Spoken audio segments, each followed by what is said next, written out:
Hi friends, మీకు ఈ video నచ్చితే లైక్ చేయండి, సబ్స్క్రైబ్ చేయండి. మీనన్ మహేందర్ రాజుగా మారు వేషంలో పెళ్ళికి వచ్చాడు అని దాత్రి కేదార్కి అర్థమైపోతూ ఉంటుంది. వెంటనే దాత్రి కేదార్తో మాట్లాడుతూ ఉంటుంది ఫోన్లో. ఏంటి, నీ చావుని వెతుక్కుంటూ నువ్వు పెళ్ళికి వచ్చావా మీనన్ అని జేడి అడుగుతూ ఉంటే, ఈరోజు నా చావు కాదు, నీ చావు కోసమే నేను ఇక్కడికి వచ్చాను జేడి. నేను చంపకుండా ఇక్కడ నుండి కదిలే ప్రసక్తే లేదు ఈరోజు అని మీనన్ ఫోన్లోనే వార్నింగ్ ఇస్తూ ఉంటాడు. నువ్వు ఎక్కడున్నావు జేడి అని మీనన్ అడుగుతూ ఉంటే, నీకు దగ్గరలోనే ఉన్నాను అని ఒకవైపు మీనన్ని గమనించుకుంటూ కేదార్తో ఏదో మాట్లాడుతున్నట్టు మీనన్కి అర్థం అవ్వకుండా దాత్రి కేదార్ అలా జేడి కేడీలుగా మీనన్తో మాట్లాడుతూ ఉంటారు. చూస్తాను, నీ చావో నా చేవో తేల్చుకుందాము అని జేడి ఫోన్ పెట్టేస్తూ ఉంటుంది.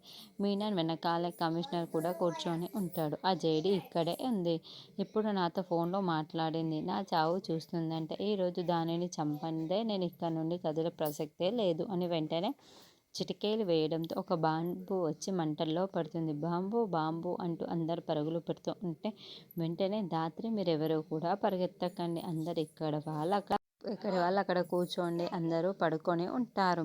రాత్రి కేదార్ కూడా పడుకొని ఉంటారు. అప్పుడే ఎంతసేపటికి ఆ బాంబు పేలకపోయేసరికి దాత్రి కేదార్ ఇద్దరు తలలు పైకి ఎత్తి చూస్తూ ఉంటారు. అసలు ఆ బాంబు పేలకుండానే ఎందుకు మీనన్ అక్కడ మండపంలో వేశాడు అని జేడీ కేడీలు అని కనిపెడతాడా, మళ్ళీ ఫైట్ జరుగుతుందా అందే నెక్స్ట్ ఎపిసోడ్లో చూద్దాం.